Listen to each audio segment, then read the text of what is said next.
very warm welcome to all of you guys.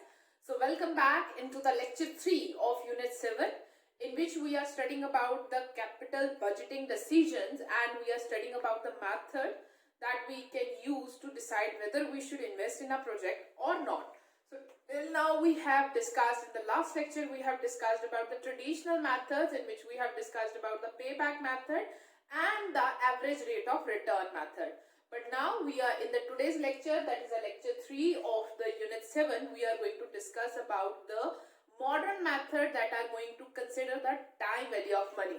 So basically, when we discuss about the traditional method, they always have a biggest drawback is that they never considering the time value of money. They just compute either the profitability or the project which is going to quickly give them back their investment. But now the next we are going to consider is the NPV method is there, IRR method is there, and a PI method is there, which are the discounted cash flow method. Means that basically has been propounded to consider the time value of money so that the drawbacks of the traditional methods can be met. So let's start with it. So first of all, we are going to consider the NPV method, that is a net present value method for the capital budgeting. This is one of the most important method while considering that whether you should invest in a project or not. The net present value method is one of the discounted cash flow methods. So means this method is going to consider the time value of money.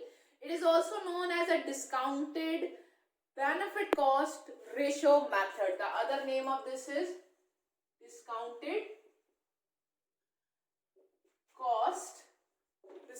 cost ratio method. So basically we call it as an NPV method in spite of discounted benefit cost method. NPV can be defined as a present value of a benefit. So basically, what do you mean by the NPV?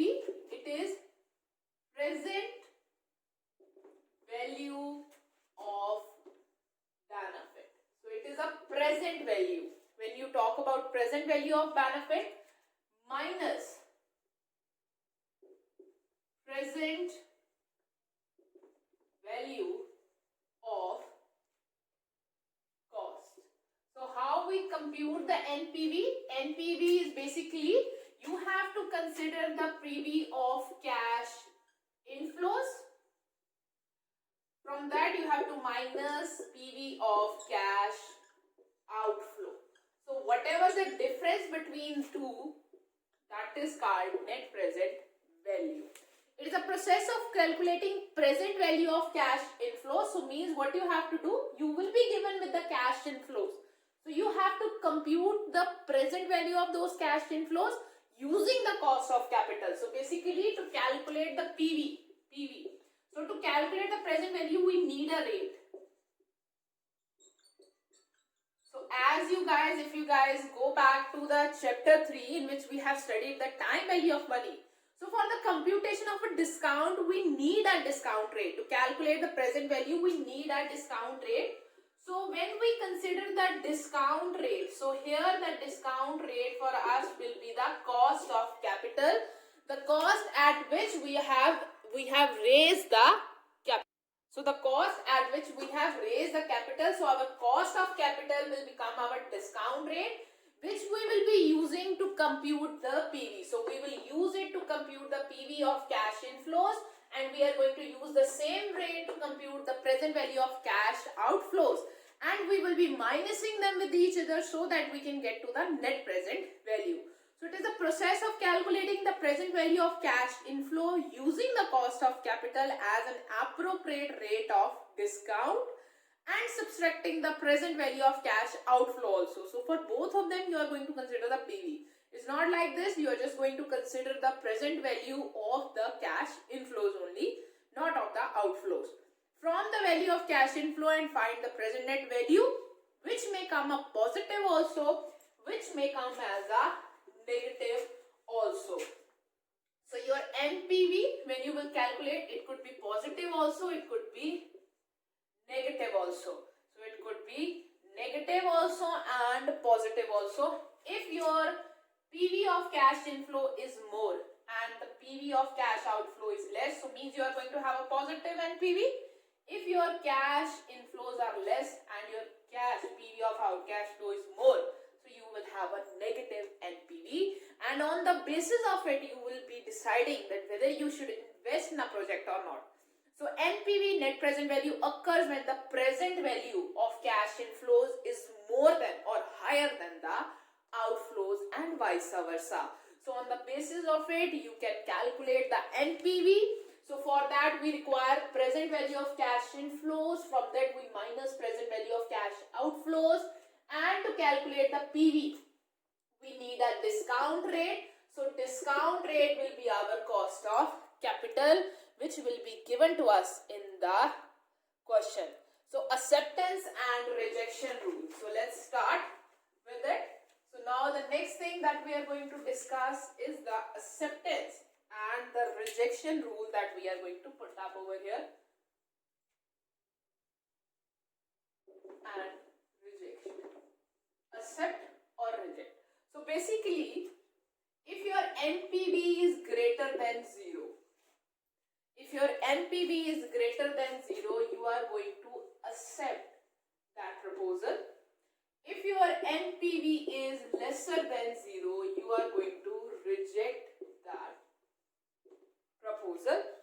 If your NPV is equal to 0, you may consideration could be there, but basically this project will not be of that much beneficial. So this is the acceptance and the rejection rule that we are going to consider for the under the selection, that whether we should invest in that capital budgeting decision or not. So for that we have to calculate the NPV. If NPV is more than a 0, then you select it. If it is less than 0, you will not select it. And if it is among the two projects, the one who has a higher NPV, you are definitely going to select that project because it is having a more rate of return, or it is more profitable as compared to the other project. So now before we begin with the practical solving of the NPV question, let's discuss the advantages and disadvantages of this question. So as you guys know, it's take into consideration the time value of money, because we do the PV, we calculate the present value of cash inflows also, we calculate the present value of cash outflow also. So it is considering the time value of money. So that is one of the main advantage of NPV method is. Second, it uses all the cash inflows occurring over that lifetime of that project. So as you know, in the payback method, so what we do, we just consider those cash flow. For example, if it is paying back up to this year, so rest of the cash flow we just neglect them. But for the NPV, we will be considering the cash flow of all the years in which the project is in working. So this is what the thing is. It is particularly used for selecting a mutually exclusive project. So basically, if you means all the projects are different from each other, so you can particularly use that to compute which project you should go for.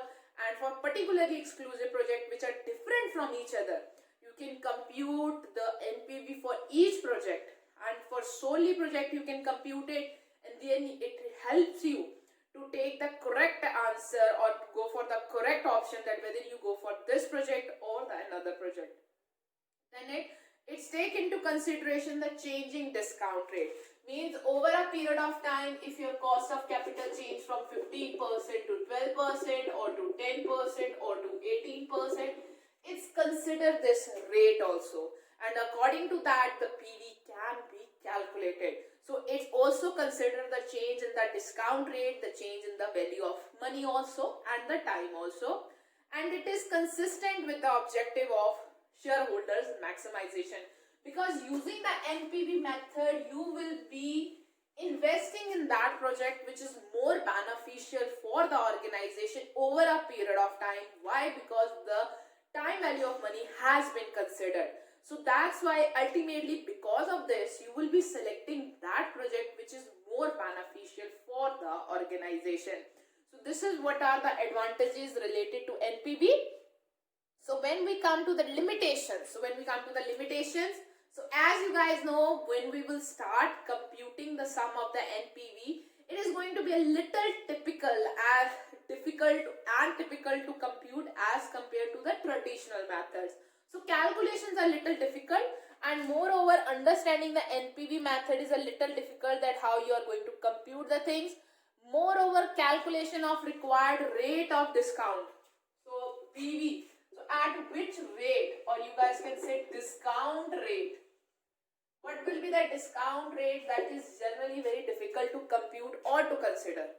Even the calculation of cost of capital rate is also very difficult, because there are such a mixture of cost of capital could be. There could be equity capital, there could be a preference capital, debentures capital, earnings, retained earnings are there.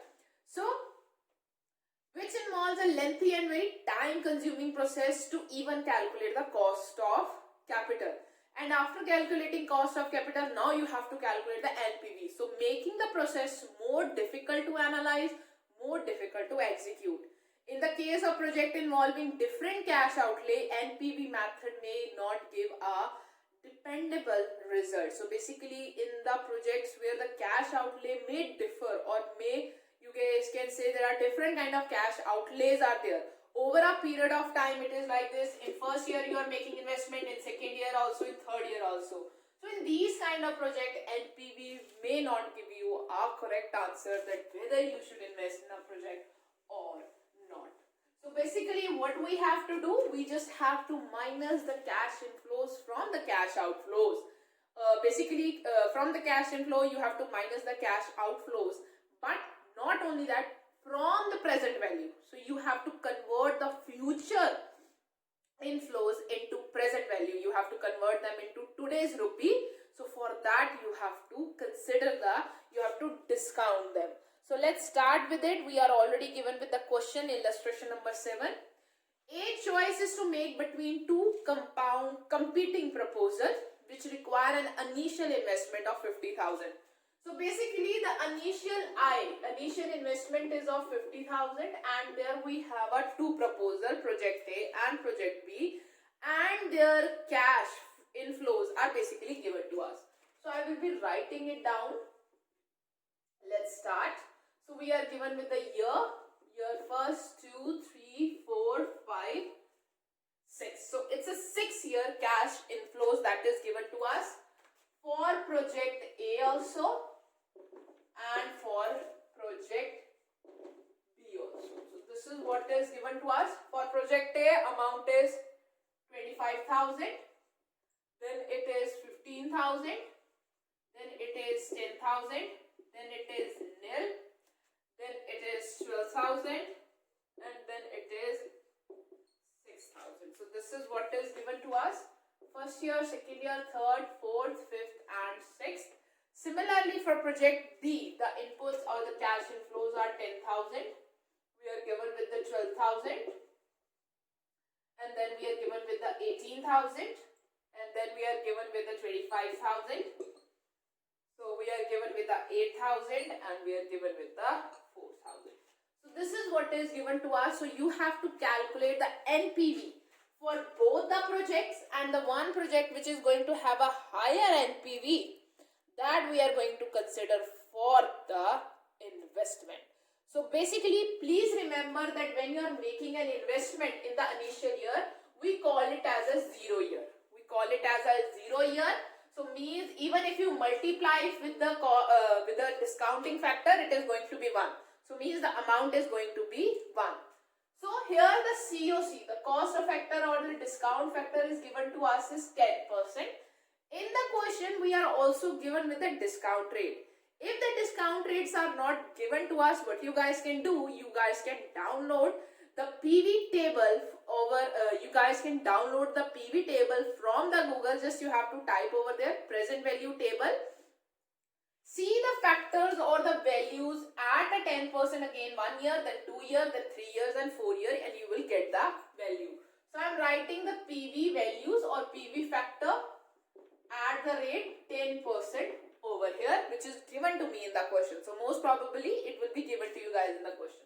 So it is given 0.909 for first year, 10% at 2 year, it is 0.826, 10% at the 3 year, it is 0.751, 10% at a 4-year, it is 0.683. 10% at a 5-year, it is 0.621, and 10% as a 6-year, it is 0.564. So these are the factors which is given to us. So now what we have to do, we have to calculate PVs. We have to calculate present value for project A also and for project B also. So present value of cash inflows, present value of cash inflows. So this is what we have to do. How we are going to calculate? 25,000 will be multiplied by 0.909. 15,000 will be multiplied by 0.826. 10,000 will be multiplied by this. Nil will be multiplied this, so it will be 0 again. 12,000 into this, 6,000 into this. Similarly, for project B, the rate of return is same. For example, if for project B, the rate of return, let's say, is 12%. So means the PV factor that we are going to use for project B will not be these. So for that, we have to separately going to calculate or consider the factor. That will be 12% at 1 year, 12% at 2 years, 12% at 3 years. But in this question, the COC for both of them is given as 10%. The same rate will be used. So for B also, 10,000 into 0.909, 12,000 with this, 18,000 with this, 12,000 with this, 8 with this, and 4 with this. And this is how you are going to calculate the PV. So I will be writing it down. 25,000 into 0.909, 15,000 into 0.826, 10,000 into 0.751. It is nil, so 0 into 0.683. It is 12,000, so it is 0.621. This is a factor. So 6,000 into 0.564. Similarly, for project B, it will be 10,000 into 0.909, 12,000 into 0.826, 18,000 into 0.751, 25,000 into 0.683, 8,000 into 0.621. So factor is same, just the amounts 4,000, 0.564. So you are going to use the same factor, but the calculations and amount will be different. So you have to multiply them and write the amounts over here so that you can calculate the present value. So you can calculate the present value. So here it will be 22,725. So 25,000 that we are going to receive after a 1 year. If I convert this 25,000 into today value, so means that 25,000 is going to have in comparison to today value of 22,000. So the value will be reduced by approximately 2,000 after a 2 years. So this is the reduction in its purchasing power. So although its cost will be 25,000, but how many things it will be able to purchase after 1 year? Only 22,725, not fully 25,000 worth of things. So if you multiply, it will be 12,390. So means if you have a 15,000 today, so it will be having a 15,000 full value. But if the same 15,000 if you have after a 2 year, its value will be not 15,000, its value will be 12,390. Similarly, 7510, this is nil, this is 7452, and this is 3384. So this is how the money reduces or loses its value over a period of time. So similarly, you have to compute for project B also. So 10,000 into 0.909, it will be 9090. Then 12,000 into 0.826, it is 9912. Similarly, it is 13518. Then it is 17075. 8,000 into 0.621, it is 4968. And 4,000 into 0.564, it is 2256. So this is what we have got. So I want to make a total of these two. These two total I require. So when you make a total of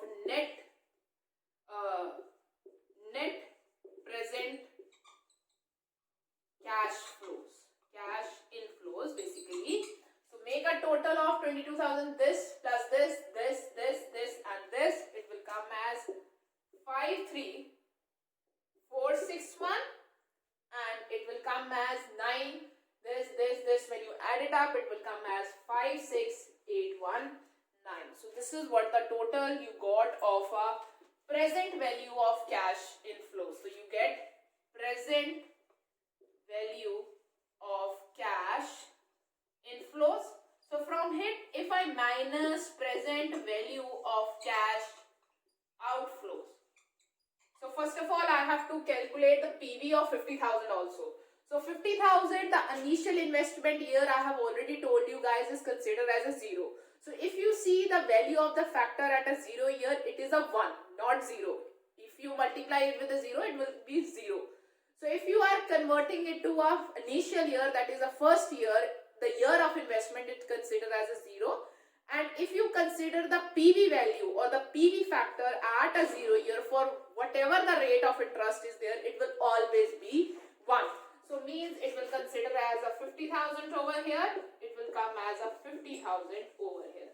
So now what you have to do, from the present value of cash inflows, you have to minus PV of cash outflow so that you can get NPV. So means from 53,461, if you minus 50,000, your NPV will be 3461. It's a positive one, it's not a negative one. So for the project B, from 5,6, if you minus PV of cash outflow, it will be 6,819. So you guys can simply say from this comparison, the PV of project B is more. So a company should invest in project B in spite of investing in project A, because project B is more beneficial to them. So this is what the answer is related to. I hope so that you guys are clear with it. So as we have already done one sum for NPV, now let's do one more sum before we go further ahead. Let's consider one more sum to solve the NPV, and let's move ahead with it. The Gamma Co, illustration number 8 of your book. The Gamma Co is considering the purchase of a new machinery. So there is a 2 machineries are available, 2 alternative machines are there, X and Y is suggested, and each is the initial cost with 40,000 rupees. So means I naught means the initial investment you have to make 40,000 rupees, whether you are purchasing machinery X or you are purchasing machinery Y. So sorry, not 40,000, it is 4 lakh, sorry. So it is 4 lakh rupees is the initial investment that is given to you guys, and require 20,000 additional working capital at the end of the first year. So at the end of first year, you have to put 20,000 rupees extra. Additional working capital is there. So means in this question, there is a investment in year end first also, and then there is a second year investment also in the form of 20,000 rupees. So earnings after taxes are expected to be as this. So you guys are given with the earnings as per expected. So cash flow of machine X is also given, and the cash flow for machine Y is also given to you guys in the question. The cost of capital, the rate of discounting that you have to consider is given to you guys as a 10%. So we are already given with a 10% COC. So means we have to discount it as a 10% or 12%, whatever the rate is given. So in this question it is a 10%, and along with that the PV or the present value factor at a 10% is also given to us in this question. So now let's start working with this question so that we can compare the things. So before we start, first of all, we have to find out the PV of the machinery X and machinery 2. So year 1, year 2, year 3, year 4 and 5.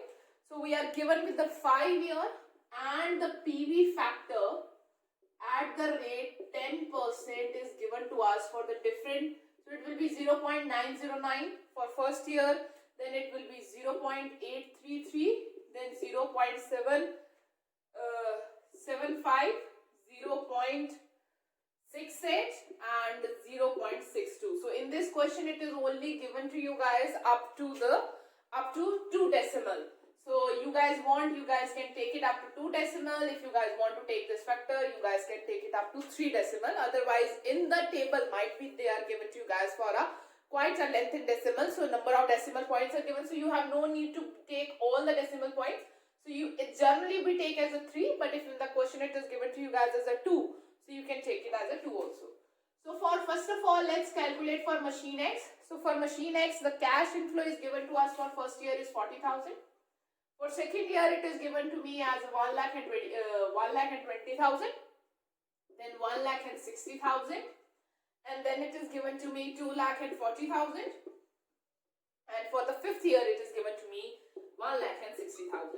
So now I have to find the PV of cash inflow. So for that, what I will be doing, I will be multiplying 40,000 with 0.91, 1,20,000 with 0.83, 1,60,000 with 0.75, 2,40,000 with 0.68, and 1,60,000 with 0.62.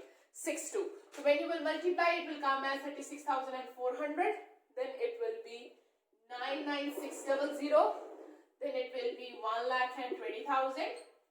Then it will be 1,63,200. And it will be 99200. So this is what the amount is given to you guys. This is the amount that you guys are going to find out. How I find out? I have multiplied it with it, and multiplied it with it, so that I can come to this figure, and now I have to make the total of this figure. So when I made the total of it, it comes as 1,51,00,000, 5,18,400. So this is a total that comes to us as a PV of cash inflows. So this is the PV of cash inflows that we have got in this question for machine X. So using the same thing, we are going to calculate for machine Y also. So if I calculate for machine Y, so let's start with it. So the cash inflow is given to me 1,20,000. Then it is given to me 1,60,000. And then it is given to me as a 2 lakh. Then the next thing is given to me is 1,20,000. And for the fifth year, it is given to me 80,000. Using the same values, now what I have to do, I have to multiply it with it, multiply this with it, multiply this with it, this, and this, so that I can find the present value. So now let's find the present value, PV. So 1,20,000 to 0.91, it will come as 1,09200. Then 1,60,000 into 0.83, it will come as 1,32,800. Then 0.75 into 2 lakh, it will come as 1,50,000. Then 0.68 into 1,20,000, 81,600. And 0.62 into 800, 80,000, it comes as a 49,600 and 600. So you have made a total of it. So now what we have to do, we have to plus these all so that I can get our PV of cash inflow. This is of machine X, and so that I can get of a machine Y. So this is 5,236,000. 200. So this is the amount that I have got as a net present value of machine Y also. So now what I have a PV of cash inflows, and I have to minus it from the PV of cash outflows, so that I can calculate NPV. So that I can come to the discussion whether in which machine I should invest in. Because I am limited by the space, so that's why I am rubbing it off, so that I can show you guys a further calculation. It would have been like this, I must be minusing from that figure 4 lakh rupees, but no. In this figure, the investment has been made in a 2 years. So it has been made in a 2 years. So if I have to calculate PV of cash outflows, so in this case, I have to calculate the PV. Why? Because whole of the investment is not taking place at a one point. It is taking place at the 2.1 is in the initial year, is the starting year, and then in the end of the first year, there is a one more investment of 20,000 rupees. So that's why I have to consider it. So basically, this is the 0 year in which the initial investment has been made up for machine X and for machine Y. So for both of them, the investment first of all have to be made of 4 lakh rupees. So at the end of first year, there is a one more investment of 20,000. There is a one more investment of 20,000. And I have a need to calculate their PV also, because I have to compute their present value. So year 0, year the end of first year. So if I calculate their PV factor, at the rate will be 10%. For this, the PV factor will be 1. So means there will be no change in the 4 lakh rupees. But for second, the PV factor will be 0.91. That we have already know that at 10% at the end of first year, the PV factor is 0.91. So 4 lakh will not change, but 20,000 amount will change. So means when you will calculate it, it is going to come as, so you have to multiply 20 with 0.91, and when you will multiply it, it will come as 18200.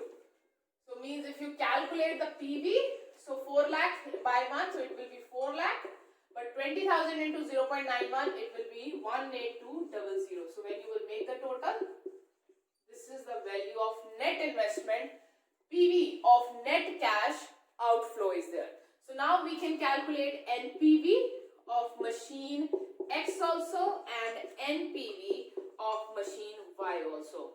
So when we have calculated the PV of cash inflows of machine X, that came as 518400.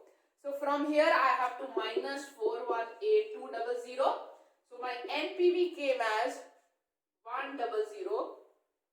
So this is my NPV came for machine X. So means if I have to calculate NPV for machine Y, so it will be 523,200, which was the amount that I have calculated PV of cash inflows for machine Y, minus 41800, which is the PV of cash outflows.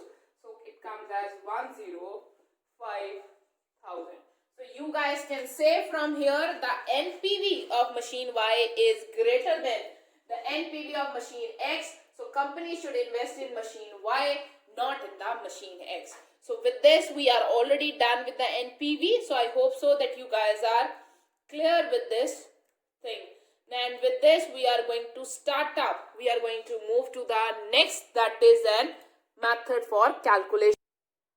So now we are moving toward the next method of the capital budgeting calculation, that is an IRR method, that is an internal rate of return. Internal rate of return, that is also a very important method for the calculation or for considering that whether you should invest in that project or not.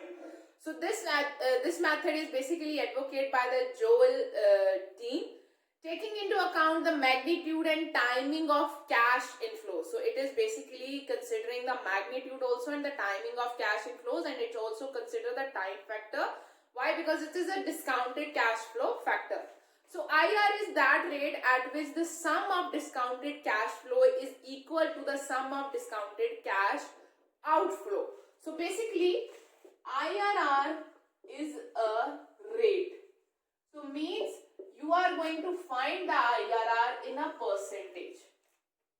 And it is a rate at which the PV of cash outflows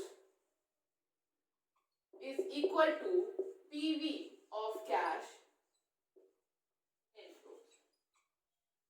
So it is that rate. So what happened in the IRR, like if I take you back to the NPV. In the NPV, we are given with the discounting rate that we generally consider as a cost of capital. So discounting rate as a 10% or a 12% or a 13% or whatever percentage is given. So by discounting the cash outflow and the cash inflows, what we do, we minus them with each other and we get the NPV. But in the IRR, it is a reverse. In the IRR, we are not given with any of these rates. So what we do, we assume these rates by ourselves. So sometimes we start discounting the cash flows and cash inflows by 10%. If we don't get the answer, that our PV of cash outflow minus PV of cash inflow comes to 0. Till the rate we don't get where the PV of cash inflows and cash outflows come to 0, we keep on changing the rates. So once we get the rate at which the PV of cash inflows and the cash outflows get 0, so means we get a rate that this is a rate beyond which in any of a project you should invest. So this is what we do under the IRR. I repeat it again. IRR, internal rate of return, is a rate or a rate at which the discounted cash inflows equals to the sum of discounted cash outflows. So IRR is rate. When you will minus these two, it will come as a 0. So means you are discounting it at a rate in which the PV of cash outflows is equal to the PV of cash inflows. So in the NPV we are already given with the rate. In the IRR we find the rate. So means it is the rate at which the net present value of investment is 0. It is called the internal rate of return because it depends mainly on the outlay and proceeds associated with the project and not only rate determined outside the investment. So it's basically, in this the rate is already not given with us, but we have to find out the rate by ourselves, that what will be the rate for the at which you should invest in any of a particular project. So the computation of IRR is basically based on the cash flow after taxes. So means if I give an example to you guys that how I am going to compute a question of IRR. For example, let's take an example. I have made an investment of, for example, 50,000 in a project, and for example, if a project is taking a 50,000 investment and I have to decide that whether I should invest in that project or not. So how I will be investing, and the year 1, 2, 3, 4, 5 cash inflows are given to me, let's say. So in this year cash inflow is of 6,000, in this year it is of 12,000, in this year it is of 18,000, then it's go of 20,000, let's say it's of 16,000 over here, here it is go only 10,000. So these are the sum of the figures that is given to us. So you have to consider that whether you should invest in this project or if you want to consider the investment in this project. So at what rate the discount is to be, at what rate the percentage, the return should be offered by that project. So in the IRR question you are not given with the rate. You have to start imagining with the rate. So what I will do, I will start discounting it at the rate of 10% also. So means after putting up a 0.91, 0.83, 0.75, 0.63 or 65 or 68 whatever, and 0.63 or these rates. So I will discount it, I will find the PV of cash inflows. So from the PV of cash inflow I minus the PV of cash outflows. So means when I minus them, if it doesn't come as a 0, it doesn't come equal to 0, so means I have a need to change this rate. For example, my cash flow comes higher and the PV, it comes as a positive one. It comes as a positive figure, the NPV comes as a positive, so means now I have a need to increase my rate. For example, the next rate which I take is at 12%. If my rate comes, if my amount comes as a negative one, means my NPV comes as a negative over here. So means in spite of taking a 10%, I have to reduce the rate to 8%.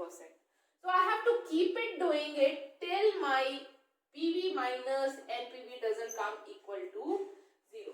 For example, in this question, I applied the rate of 15% and my PV of cash inflow minus PV of cash outflow comes equal to 0%. So, how I will be deciding that whether I should invest in a project or not? For this, I got a rate of return that is a 15%. Means if you want to invest in this project must provide you a rate of return of 15%. If this project is not providing you any rate which is lower than the 15%, then you should not invest in this project.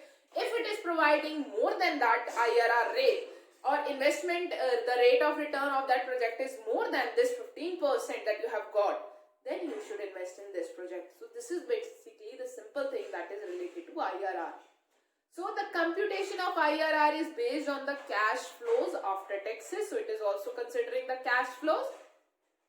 IRR is a mathematical representation.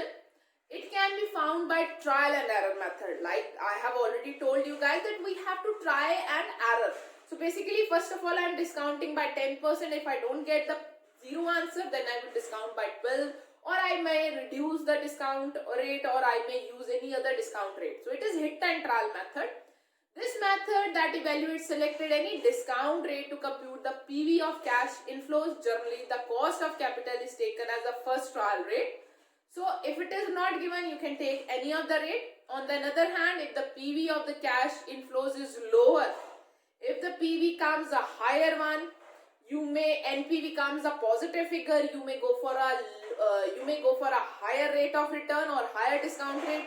If your NPV comes as a lower, means NPV comes as a negative one, then you have a need to lower your discount rate. So by doing this, you may reach to a factor, or you may reach to a discount rate where your PV of cash inflows come equal to the PV of cash outflow. So by doing this, you will be able to find the IRR.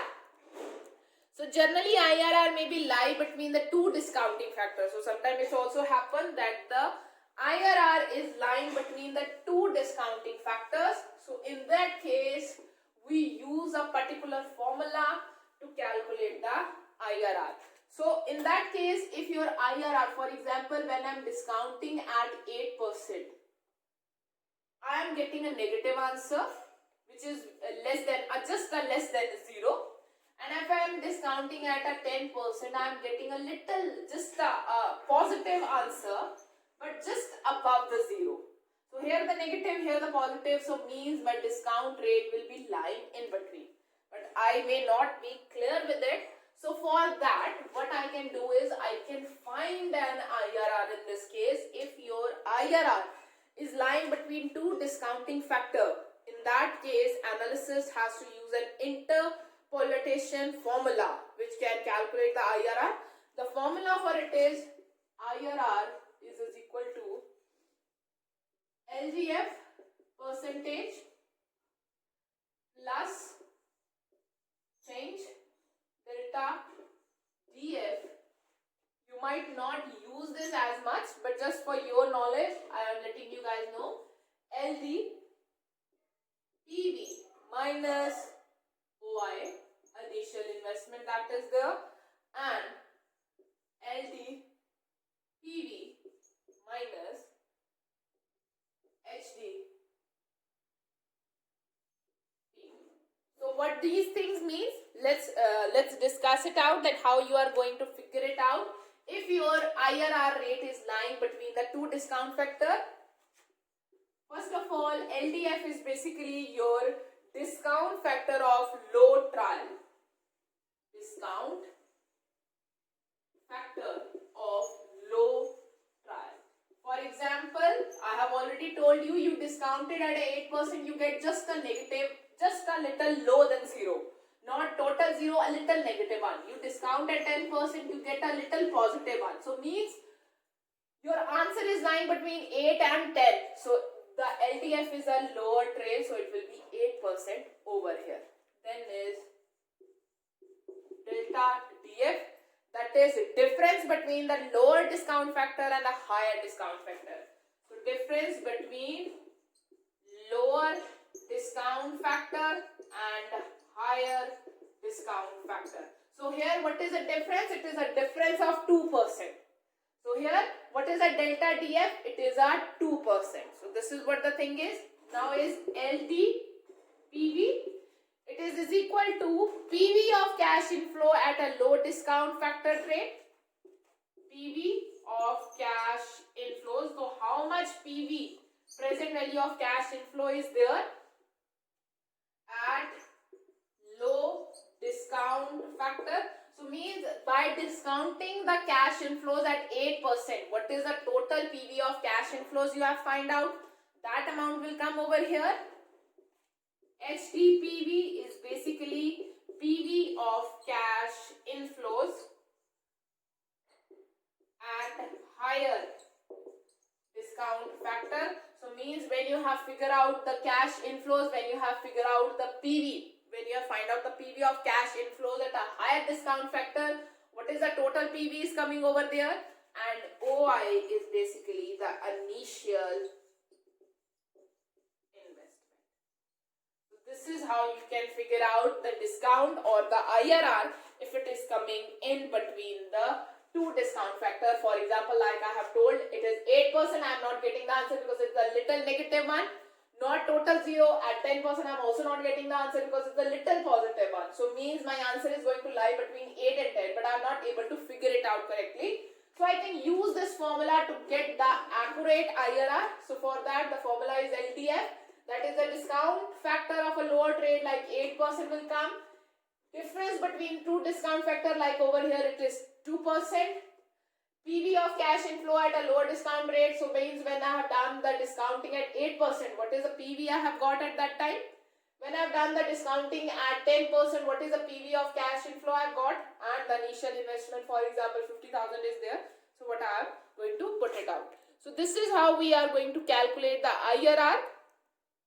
So in this IRR, again there is the acceptance and rejection rule is there. So let's discuss the acceptance and rejection rule. So same as that. So we are going to consider the acceptance and rejection rule of it in comparison to the cost of capital.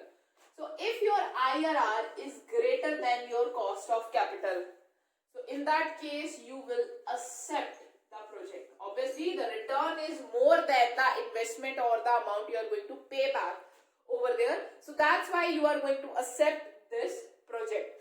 Then if your IRR is less than your cost of capital, you will certainly reject it. Means you are raising your capital at 12% and you are investing in a proposal which is giving you 10% return. So means from where you are going to get the additional 2%. So that's why this is the figure that is related to, and if the IRR is coming equal to COC, you might consider it. But the consideration has to be very proper, because in this case you might have no profit or a situation of no loss. So whether you want to accept in it or want to go for this project, that is up to you. If you don't want to go, that is also up to you. So now the next thing that we have to discuss about the IRR is the merits and demerits. So it could be repaid out of the cash inflow rising from the project. So when you are calculating the IRR, it considers all the cash inflows that are taking place in that project over the lifetime of that project. It also considers the time value of money. Moreover, it's also considered the welfare of the wealth maximization. So objective of wealth maximization of shareholder is also considered in the IRR, because you will be only investing on those projects when they are providing you the return which is more than the cost of capital. So it is calculated by the method of trial and error, and usually it's give more psychological satisfaction to the user. It is constant with the objective of wealth maximization of the shareholder. So with this we have left with the demerits. So if we discuss the demerits of IRR, so there are so many demerits related to it. First of all, it is a hit and trial method. So means you are going to keep on calculating the things again and again and you might not able to get a satisfactory rate of return. And even after getting a rate of return for that particular project, you might not able to come to a proper analysis. So calculation for IRR is quite tedious, because we are not given with a discount rate. We have to go with the hit and trial method using the different kind of discount rate. Again calculating PVs, calculating the NPVs for each and everything, and then try to figure out in which we have to invest or not. So that's why it is little tedious and it's very difficult to understand also. Both NPV and IR assume that the cash inflow will be reinvested in the cash project in the new project. However, reinvestment of fund at a cutoff rate is more appropriate than the IRR. Hence, NPV method is more reliable. So basically, NPV method, if you are going for the capital budgeting, NPV method is more easier as compared to this method and more analytical in nature. So that's why it is more reliable. NPV method is more reliable than the IRR method. Moreover, it's implied that the profit can be reinvested at the initial rate of return, which is not logical. So basically, IRR also consider that whatever the cash inflows will come from that project, those cash inflow will be reinvested somewhere. So generally this thing does not take place. This kind of things generally does not happen. So that's why this is not a logical thing that if there is a cash flow is coming, so the company will invest it somewhere which is generating the same rate of return. So means if you are generating a cash inflow from a project which is generating you 15% rate of return, so you are investing those cash inflows somewhere else which is also generating a 15% return. So this is not a logical thing to consider. The producer multiple rate of return can be confusing also, and that's why the evaluation or coming to the result using the IRR method is a little tedious in nature. I hope so that you guys are clear with it. Now if you guys want, you guys can compare the IRR method with the NPV method. The biggest difference between the IRR method and NPV method is that in the NPV method, the internal rate of return is known to us. So means we are already given with the discount rate. We just use that discount rate for discounting and we figure out whether we get a positive answer or a negative answer. In the IRR, the discount factor is not given to us. So we have to rely on a hit and try method. So that's why it's a more confusing one. NPV assumes that the cash inflows can be invested at a discount rate in any of the new project, but the IRR assumes that the cash inflow can be reinvested at a discount rate in the new project. So basically both of them is considering the reinvestment, but NPV is more analytical in its nature. It's assumed that the cash inflow can be reinvested at a discount rate in the new project, whereas the IRR assumes that the cash inflows can be reinvested at the discounted rate in the new projects. So this is what the difference is. Then the reinvestment is assumed to be at the cutoff rate and the reassessment is assumed to be at the IRR rate. So basically under the NPV, any of the cutoff rate, the investment can be made in any of the other new project if there is any cash flow is coming from there. But under the IRR method, the cash reinvestment is basically has to be made at the IRR rate only. So that's why it is a little less logical in nature. So with this we are done with our main two factors, that was NPV and IRR, which are very important for the capital budgeting one. And now we have left with the last one, that is a profitability index method. So PI method, that is a profitability index method or discounted benefit cost ratio, which is another name of NPV. It is another discounted cash flow method of evaluating the investment proposal. It is also known as discounted benefit cost ratio method, which is the other name of NPV also. It is similar to the NPV method. So means why it is also called a discounted benefit cost ratio method, because it is just like an NPV method. It is a ratio of the present value of a cost inflow as required to the rate of return. So basically under the NPV you get the answer in an absolute figure. It is minus 50,000 or the positive 4968. You guys can see that it's an absolute figure. But when we calculate the answer in the profitability index, it is going to be in the ratio. So your answer is going to come under the ratio. Like the IRR answers comes under the percentage. NPV answer comes as an absolute figure. IRR answers come as a percentage, whereas the PI answer comes as a ratio. It is the ratio of present value of cash inflow as the required rate of return to the initial cash outflow. So it is a ratio of PV of cash inflows to PV of cash outflows. So this is what the thing is. That is what we have to calculate under the profitability index. So what do you have to do? The PI method measure the present value of cash inflow per rupee. So you just again have to calculate the present value of cash inflow, whereas the NPV is based on the difference. Here you have to find out the ratio only. So the PV is based on the difference between the net present value of cash inflow and the present value of cash outflow. NPV method is not reliable to evaluate the project requiring unequal initial investment. So basically, NPV method of CB cannot be used where projects have different initial investment. Please keep this in mind. So in that case, for example, there is a machinery X, there is a machinery Y. Machinery X is requiring 50,000 of investment, machinery Y is requiring 60,000 of investment. So if you want to compute and compare them that whether you should invest in X or Y, so for their comparison, the NPV will not give you the right answers, or you guys can say a reliable answers. So in that case, we apply profitability index because it gives us an answer in ratios which you can compare with each other. So NPV method is not reliable to evaluate the project requiring unequal initial investment. PI method provides solution to this problem.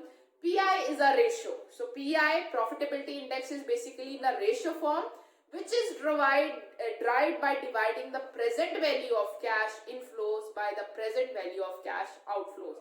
So how we find out this ratio means if you have to calculate the PI. So this is what the difference between the NPV and PI is.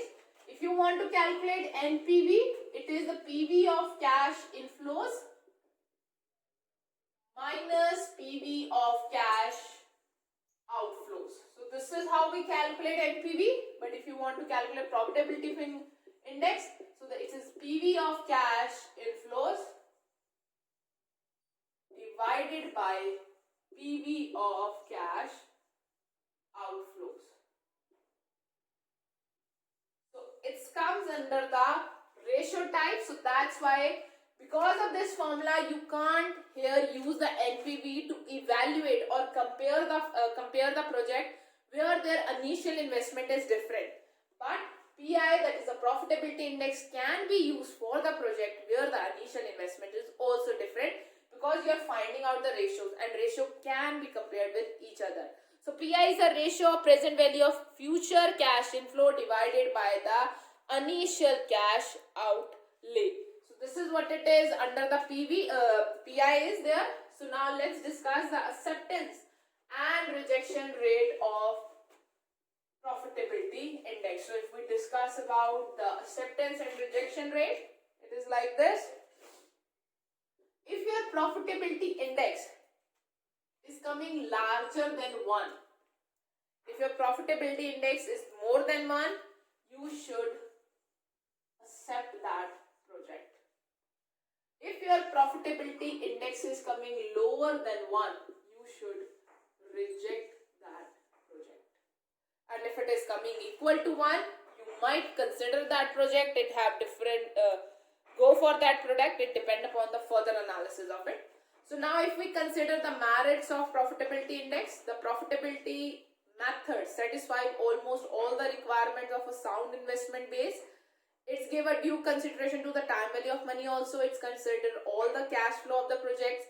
It can be used for the project, for the comparison of those projects where the initial investment is not same, which generally happens because the different kind of investment proposal have different kind of initial investment. So it's provide you more ground for the comparison. It's recognize the fact that the bigger cash inflows are better than the smaller cash one, and earlier cash flow is preferable than the later one, which is a very important factor. It can be used to choose mutually exclusive. So it can be applied to the mutually exclusive projects which are very different from each other. It can be considered with the objective of the maximization of the shareholder wealth. So it has all the advantages that we require from any of method of the capital budgeting. So it is a very appropriate method for considering that whether you should invest in that project or you should not invest in that project. So with this we have done with the theory. Now let's do one question of profitability index so that we can finish it off with our work. So one question is given to you guys, that is illustration number 9 in your book. Let's solve it out. The initial cash outlay of a project is 50,000 and it's generating a cash inflows of 10,000, 20,000, 30,000 and 10,000 which is given to you guys. Assuming the discount rate is 10%. So you are given with a discount rate also, you are given with the initial cash outflow also and inflows also. You just have to find out the profitability index, which is a very simple thing. So let's start. So year 1, 2, 3, 4 and 5. Here I will be putting the factor. So factor is to be considered at the rate of 10%. So 0.909 if 3 degrees are given. If up to 2 decimals are given, so you can consider up to 2 decimals. 0.826, 0.751 and 0.683. So 4-year cash inflows is given. So now here let's write down cash inflows of that project. So it is given to me like this, 10,000. Over here it is 10,000. Then we have it as a 20,000. Then we have it as a 30,000 and then we again have it as a 10,000. So what you have to do, you just have to multiply so that we can get a PV of cash inflows.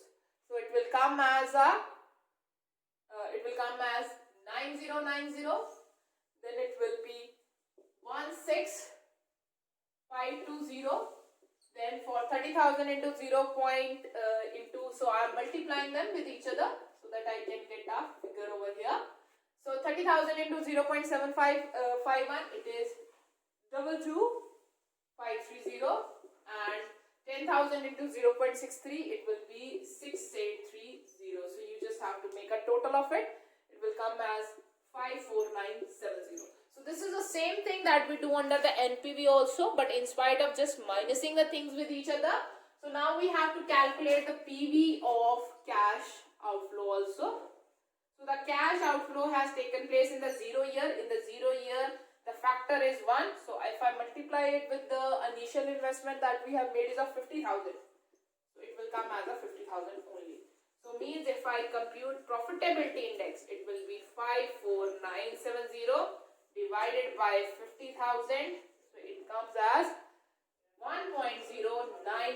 So you guys can see that it is coming greater than 1. So you should invest in this project. So the same method can be used for the mutually exclusive project also. For example, you have computed this for machine X. For machine Y, there is a difference here. Here are the same different 11%, for example, rate of return is there. Cash flow is there, different investment is there, and when you computed their PI, it comes as, for example, 1.194. So means its PI is more than the project X, so you should invest in project Y.